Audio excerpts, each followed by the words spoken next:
See, I'm Irene Wall. Hi, Irene. I've lived in Finney Ridge a lot of my life. I'm a native Seattleite as well. Boy, is it changed. Seattle was heralded for its innovation in citizen-led neighborhood planning in the 1990s. Since then, neighborhood planning has drifted away from a comprehensive and grassroots effort to a staff-driven effort with limited focus on upzoning to accommodate growth.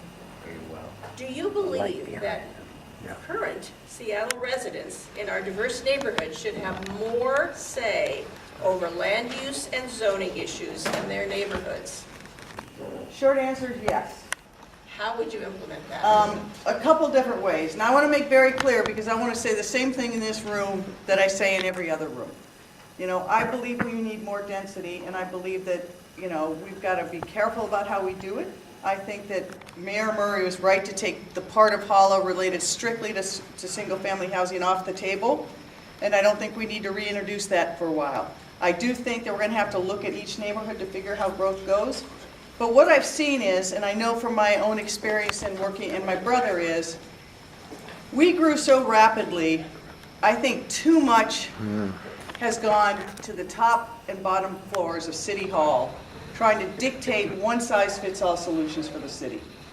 And I think that, yes, we need to be more inclusive, and I think neighborhood councils, maybe we could have grown and brought more diversity, but I think it's a mistake to ever cut off participation. So I want to find ways to reignite that kind of participation in a meaningful way. Second, I want to bring people who work with the neighborhoods away from City Hall back into the neighborhoods.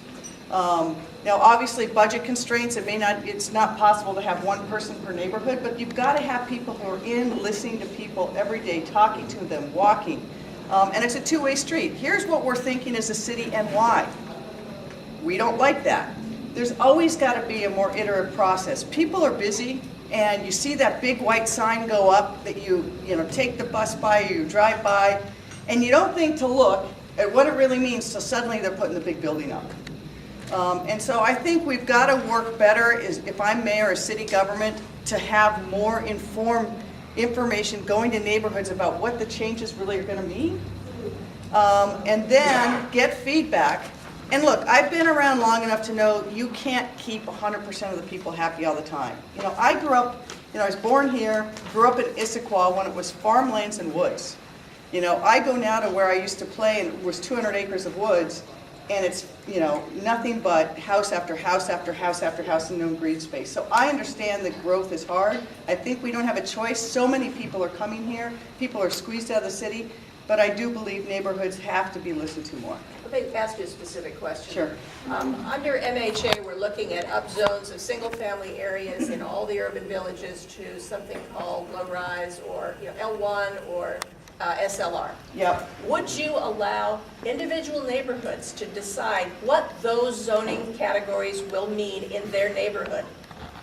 That's a real good question, because the maps the EIS just came out yesterday, the day before. I haven't had a chance to look at that yet to see what it really means. And I know a lot of these neighborhoods, so I can kind of picture it.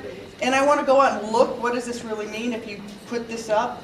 And so, look, in land use, you can't give any, you have to follow a process, and no one group can have a veto ability.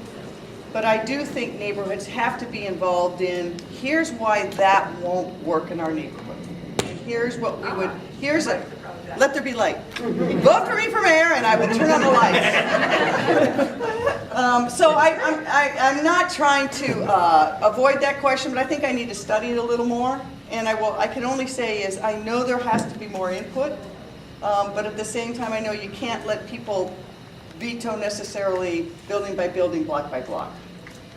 Quick question. If this were a room of developers and real estate professionals, would you have a different nuanced answer to the question of neighborhood involvement in zoning and land use? No, that's why I said I'm trying to say the same thing in all rooms, and every room either gives me the thumbs down or boos or yells at me for some answer.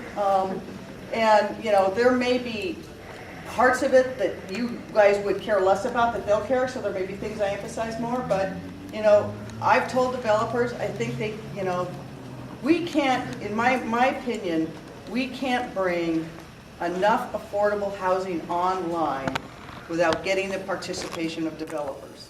And I think we've got to require them to do as much as possible that is commercially feasible for them.